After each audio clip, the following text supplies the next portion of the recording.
Hello, everyone, and welcome to another video here on the Sports Daily Media Network YouTube channel. I am your host, Sean Vowells. I've got Joe Meade with me tonight, and we are going over the breaking news.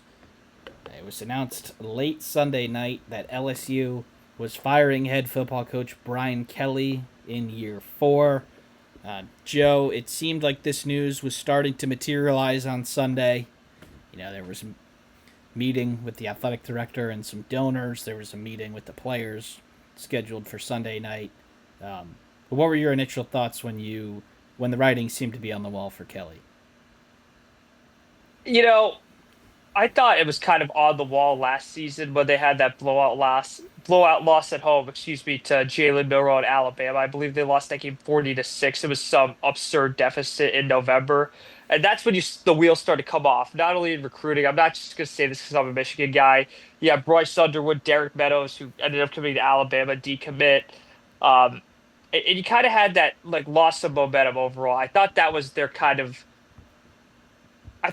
their battle of Waterloo. I always use that phrase a lot, where you knew the tide had completely turned and, defeat in the greater battle or the greater war of the Brian Kelly era was going to be over.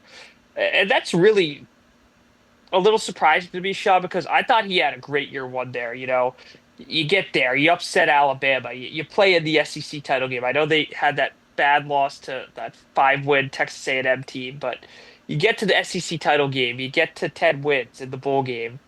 Then the next year, I thought was a little disappointing. You have Jaden Daniels, Malik Neighbors, and Brian Thomas, and you can't even win 10 games in the regular season. You lose that heartbreaker to Ole Miss. Uh, you lose the season opener to who is it in 23? Florida State, I think. Yeah, Or Florida that may have State, been and they get 24. Or no, yeah, that no, was 23. 23. Yep. Yeah, they get blown off the field by Florida State, and then aren't able to beat Saban in his last year at Alabama. I think that's really the story of the Brian Kelly era to me, Sean. I think they've lost one or two games that don't really make much sense starting in 2023. Certainly last year there were too many of those. Florida, as an example, completely indicative that the wheels had fallen off. And then even in a lot of these elite games, they just have not looked good. Like they certainly didn't look good against Texas A&M in Brian Kelly's final game. I really don't think they I really don't think they looked great against Vanderbilt either. And I know those are all really good teams, but that's the standard Brian Kelly got held to, Sean. He wanted to be amongst the best. At LSU and Ohio State are the only two jobs where three coaches in our lifetime, post 2000, let's just call it, have won national titles. Brian Kelly's the odd man out there, Sean. And that's really surprising to me. A guy who had a lot of success at Notre Dame, a lot of success at University of Cincinnati, Central Michigan, all the way back to Grand Valley. I just don't think overall, I think he didn't attack the portal. I think he made poor defensive coordinator hires, poor just poor personnel decisions. And I think LSU they could just never get over the hurdle. They never really beat the Alabama teams that were that good. I think 2022 was their best win. Like when the best win of your tenure comes in your first season, that's not really a great sign to me, Sean. That's kind of a Brady Hokish at Michigan analogy to some of you Midwestern folks. So I think ultimately with Did Kelly he couldn't get over. He just couldn't win the big games. It's as simple as that, and that's the reality for a lot of these guys in these elite jobs. And Scott Woodward, being the action-heavy AD he is, uh, took care of it Sunday night, and here we are today. Yep. And there had been negotiations on the buyout. They do not owe him everything. I think they agreed to 20 to 25 million. And look, that goes away if he gets another coaching job next year, or not away, but significantly decreased. Um, LSU would only have to pay the difference in his new salary, whatever that is. But it just seemed like Kelly was never really a fit there, Joe. He was. If you look at his record, you'd be like, "Oh, he wasn't that bad. 34 and 14 overall." Um, but they just never won the big one. 5-11 against top 15 teams. So he was less than 33% in big games. That's just not going to get it done in Baton Rouge. And um, look, I think it was a little bit of an odd hire when it happened. Um, all the off the field stuff with him in the weeks after he got hired seemed like certainly odd. But when it comes to the last three coaches that won national titles, as you said, it always seemed like they fit there. Whether it was Nick Saban, Les Miles, Coach O, all of them had a really, really good team, and Brian Kelly never had a really, really good team. He had a couple solid ones, couple, maybe he definitely makes a 12-team playoff with that team the first year, like you said. Um, but unfortunately for him, there was no 12-team playoff that last year, and then it, they're gonna miss. He's gonna miss the 12-team playoff 2 years in a row, and that is just not an acceptable standard for LSU. So they decided to make the move, um, and that leaves us, Joe, to what comes next. Um, First off, before we get into some names, there's a lot of vacancies already. How would you rank them in terms of appeal to a coach that would want to go in there? So today being October 27th, 28th, or 29th, whenever this gets released, I think LSU is the best job in college football, along with Ohio State. There's a reason, like I said, three coaches post 2000 have won national titles at those places, and um, I think with the recruiting hotbed, Louisiana, you're right near all the other pipelines, Georgia, Texas, you name it, Florida as well. You could go into.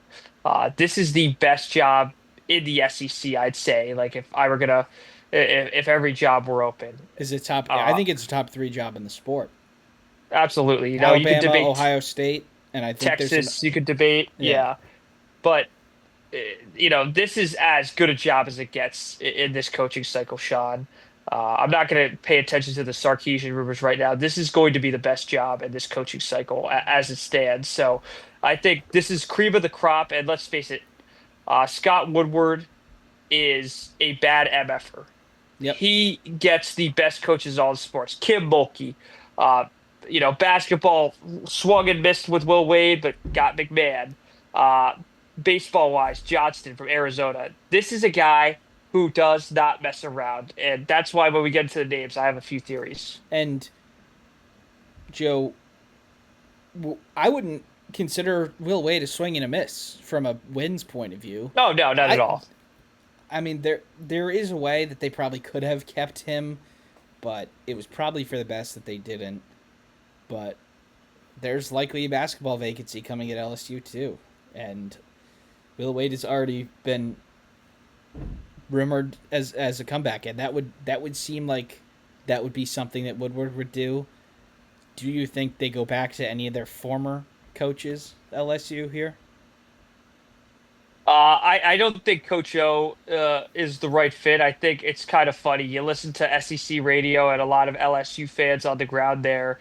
Coach O's kind of like the girl they took to prom. It was a really fun night, and you know, without getting too colorful, they always have great memories. They don't remember the bad. They don't remember that the girl didn't text them throughout college or whatnot. They just remember the really good with him. I don't think Scott Woodward, not the Man U guy, remembers the real good part of the end of that tenure. So I don't think Coach O is in play. Nick Saban is the other Yeah. name that's circled all around Twitter. I just don't see it, to be honest with you. I Oh, I think think they'll Woodward call him, but he yeah, might I not think they'll answer. call him. But I think he has such a connection with Alabama now, Yeah. having the field named after him. If he gets back into coaching, which I still doubt, but if he did, I don't think it's necessarily to go to one of Alabama's sworn rivals. So that leaves us with those are the unrealistic reaches. Oh, don't forget about Les Miles. I don't Yeah. think that's happening No, either. no, no. I think he got fired from Kansas, so no. Yeah. I was more thinking about Saban. But you have the unrealistic reaches, right? The Nick Sabans, the Urban Meyers, um, the people who were going to say no for sure. I think let's leave them out of the conversation. Now let's go to the somewhat realistic reaches. After Nick Saban says no, um, there's been a name linked with the Florida job, at least from my end, who I think Florida would call. There is a rumor that Florida has an offer out to this guy for $13.6 million a year. That would make him the highest paid coach in the country. Joe, do you think LSU goes up to Oxford, Mississippi, and gives Lane Kiffin a call? I don't think so. I don't think Lane Kiffin wants to take offers. I'm told by my sources on the ground in Oxford. It's a state of Mississippi thing with a contract. It has to be through athletic grant. I really don't know the finite details of it. What I'll tell you is this: I don't think Lane Kiffin will be leaving Oxford anytime soon, especially an interconference foe. I think if Kiffin leaves Oxford, it would be to go back to the NFL. I just think, long story short of it, Sean, he is a god there. If he does ever break the glass ceiling, even makes the Final Four, plays for a national title, doesn't even have to win it. I think he's a god at Oxford. So I don't think he's gonna throw away that opportunity just for a few more $1 million at Yep. that point. So we move on to the next somewhat unrealistic hire, and that would be Dan Lanning from Oregon. I think they'd certainly call, but I think that might be the same sort of answer you get from Lane Kiffin, Joe. I don't know if he leaves Oregon.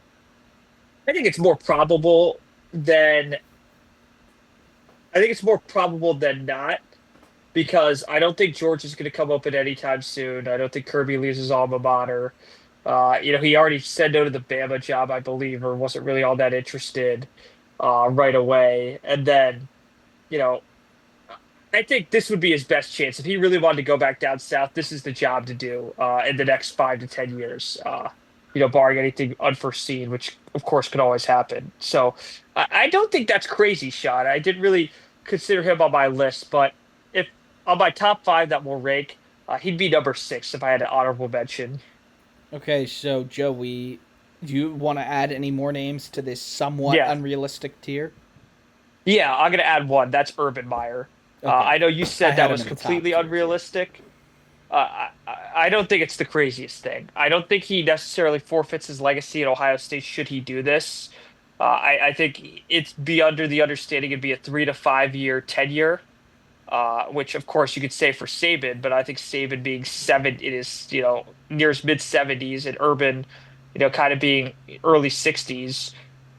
I think this could be his last hurrah. I still don't think he wants his last coaching memory to be that dreadful tenure in Jacksonville. That's just a theory I have. Certainly a big figure in the media, so he could probably deny this as long as he wants. But I'll put it to you this way: LSU or Texas would be the job for Urban if he was to come back. I'm just going to throw it out there. All right, so any other reaches that are current head coaches? I know you like one out there in Los Angeles as a Mhm. potential option. So why don't you go to that? Who do you I, you I, think I Lincoln could. Riley's got a chance to go to Baton Rouge? I think there's a chance. The one thing I'm really hesitant on, and I think this is the coup de grace, I don't think he's in love with the current USC roster. He's in love with that top three ranked recruiting class in 2026. That's the biggest hurdle for me. But then, at LSU, portaling there, I feel like is a lot easier. I think, USC has a lot of great amenities. Let's face it, though, the Coliseum doesn't fill up like it did in the Carroll years. LSU for every night game fills up. I think the one thing Brian Kelly did really well is he only lost two of like the 23 or 24 night games he had. I don't think Lincoln Riley uh, truly believes he could win a natty at USC in the next 3 to 4 years. I think eventually, if you give him time, he will. But I think LSU is a place. If you told him Lincoln 3 to 4 years to win a natty, LSU would be the top of his list. And I think they were courting him in 2021 when Brian Kelly was hired. I don't think those rumors came from nowhere. I think if Lincoln Riley could do it all over, maybe he would have gone to LSU, especially because I was under the understanding that he didn't quite know USC was going to be in the Big Ten. So maybe he feels LSU's more of an even playing field to the rest of the conference with their resources, the recruiting and whatnot. Um, to me, I think he's their number one guy that they should go after and is semi-realistic. So in this next tier, Joe, if nobody says yes to every name that we've mentioned already, I think there's a little bit of a fork in the road situation. I think you have the SEC jump seat candidates, Clark Lee and Eli Drinkwitz, who are going to be probably on every list. I think every power conference opening will at least give them a call. You have the uh, the currently unemployed coaches like James Franklin or anyone else who gets fired the rest of the year. And then you have the group of five risers. Which one of those three do you think is most likely if they strike out on all the previous names that we mentioned? One other name shot I forgot, I'm sorry, is Dabo Sweeney. I think he's a wild card because he's not Dabo Sweeney of old. Well, I That would consider him in the. I know he's not fired and he won't be fired, but I would consider him in that bucket, like the John yeah, Calipari Arkansas situation in basketball. exactly. Like Mhm. Clemson might be like, okay, we'll open the door for you. Thank you for your time here. Um, I know he's not fired yet, but I would consider him along the lines of a James Franklin. But yeah, go on. Yeah, I think that's probably the best exit plan if he wanted to go to another college program because, at Alabama, he did play at Alabama, but Kalen DeBoer's not going anywhere this year. I don't think he necessarily would jump to Auburn had that come open or a Florida. I think LSU would be a place for Dabo. And I think, frankly, the fan base could get behind it. I think if Yeah.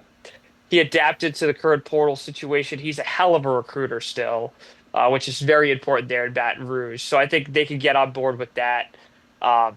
But that would be the last name I'd throw in before I start going to some of the up and comers. I think Franklin is very likely. And here's a point I made to people, Sean. If Franklin does the Eddie-O, which is hires very good coordinators, for example, Ed Orgeron hired Dave Aranda, Joe Brady as the offensive coordinator. Even Matt Canada there was pretty successful, I'd say. If he could hire elite coordinators, which guys would go, I think they'd leave NFL analysts or position coach positions for 1 year at LSU based on what the Joe Brady effect did for him going to the NFL. I do think that if they could set up Franklin that way, it could be a very, very good tenure for them. So you would think that the Franklin slash Dabo route is more likely than a Drinkwitz or Clark Lee or Brent Key from Yes. Georgia Tech. I know Georgia Tech's not in the SEC, but I think that's still a power conference jump seat spot. Um, and then you have the fired coaches. You have the group of five risers, which I think is the least likely of all of this. And I'm actually going to propose a fourth one here, Joe. Current coordinator, whether it's in the NFL or in college. There are, the Ohio State tree for both of their coordinators are being called for various jobs. Not sure if it's this one, not sure if it's any of the big ones, but Hartline and Patricia are getting offers. The Oregon offensive coordinator is getting some calls here. You have Joe Brady in the NFL with the Bills. Do you think LSU could go the coordinator route? I think there are two names that come to mind from the NFL. I think Joe Brady's one of them for very obvious reasons during that 2019 run. I think Calvin Shepard, the defensive coordinator for the Lions, also could be a wild card option. I'd be really shocked uh, if he left the middle of the year, which is what it would be, even in December, to take that job. Um, uh, Another guy, Sean, that's not getting talked about enough. We talked about for Florida, John Summerall. I think that's easy, just him being at Tulane. Yep. I think that's kind of the really like I don't want to say last option, but yeah, I don't think that'll be the first five calls they I make. Let's I just call think it what it I is. think another SEC job that's open might try and strike first with him, whether it's Yeah, Florida or Arkansas. I think that he is the leader of the group of five rising contenders. Like I think he is more appealing than Golish or Silverfield or Monken or Navy's coach or like any of the above. I think Summerall might actually be the first one to go, which is not exactly what you think. Like when in terms of free agency or when there's a list, like usually the top ones go first and everybody falls in line. But I think with how many openings there are right now, there's sure to be at least two or three other big ones, and then maybe even more if one of the big dogs plucks a middle one. I think if you're not at the top of the list, you might want to strike first with maybe not your first choice, but certainly not your last. So I think Summerall, like I don't know if LSU will get to that point, but he is definitely for me the first of the group of five risers that'll go, whether it's here or somewhere else. yeah, certainly, Sean. I think I've named all my big time candidates, and I'm just gonna shoot down a few very quickly, lightning round. Joey Porter's a Texas guy. I don't think he leaves the Midland money that he's getting. I don't think Matt Campbell's really set himself up well for that job. Just the typical coaching names to shoot down.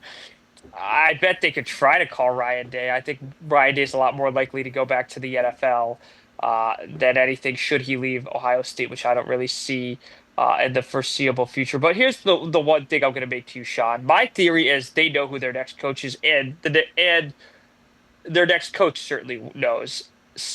Scott Woodward is a guy, backroom deals. I'm reading a book right now here. It's called The Wolves of K Street, and it's about how lobbyists from the 70s to now have made backdoor deals, backroom deals, whatever you want to call them.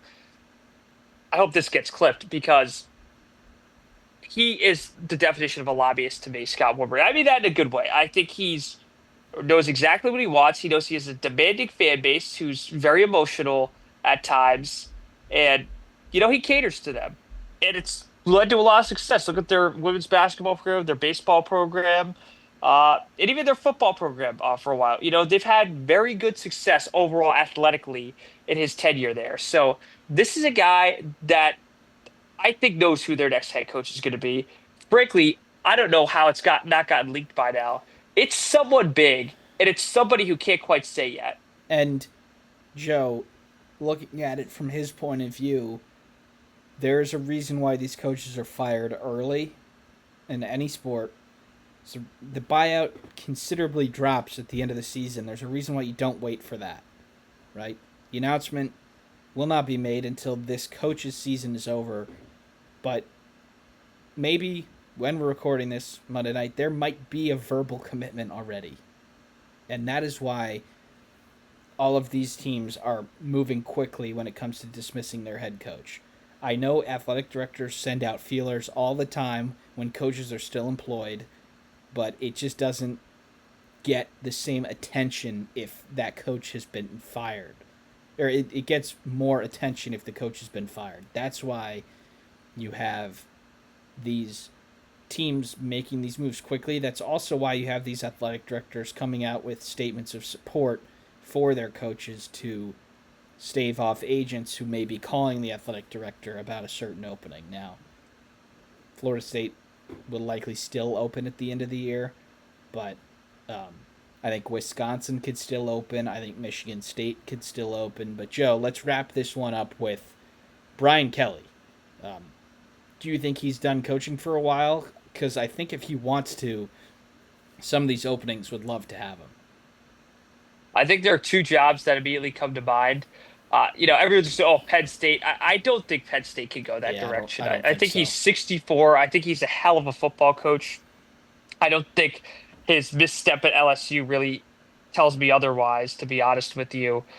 The number one job I think he's a great fit at is Michigan State. Yeah, He's had a lot of success, whether it's been at Grand Valley State, Central Michigan, Cincinnati, Notre Dame. He did a great job recruiting the state of Michigan. That's a guy who would instantly go in there, have a plan, have a recruiting hotbed, and have the relationships, quite frankly, in those Midwestern circles to develop an elite staff.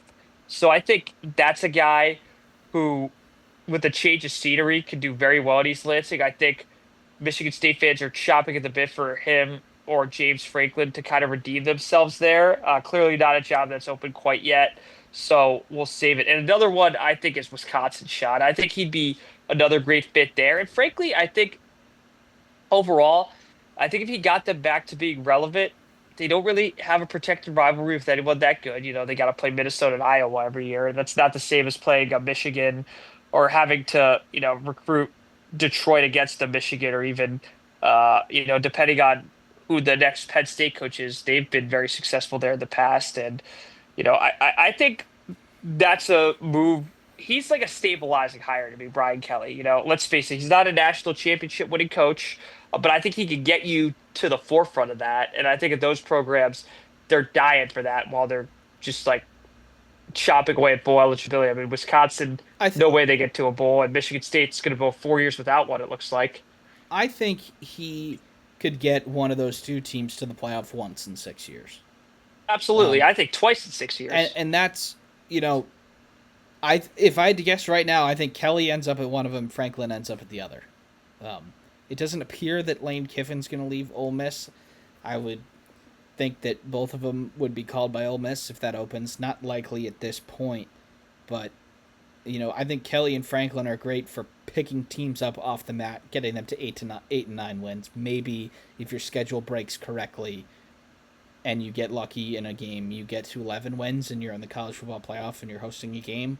But yeah, I think if Brian Kelly wants to, he will be a coach of a Power 4 program next year.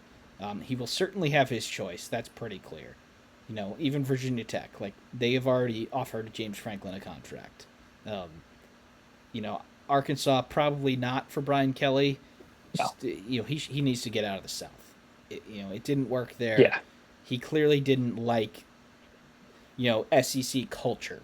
We're both Big Ten guys, Joe, but the SEC there is something different about the SEC. Maybe not as much as previous years, but LSU football games are the biggest thing going on, and they have one of the best atmospheres in the sport. I know you can make that argument for Notre Dame too, but you're close to Chicago, you're close to Indy. But yeah, if he can get somewhere in the Big Ten, or maybe even the ACC, I think he could do really well there. Maybe if Coach Brent Key leaves Georgia Tech, maybe he can go there. But I think we're going to see Brian Kelly coaching next year. Because if you think about it, Joe, he's 64. He probably won't be able to take a year or two off and then get another big job. He's probably going to have to take one now, coach 5 or 6 years, and then probably hang it up. But we'll see what happens next for Brian Kelly. But very, very interesting news. And the first huge shakeup in the coaching carousel that will affect every single open job. They now went down one rung on the ladder.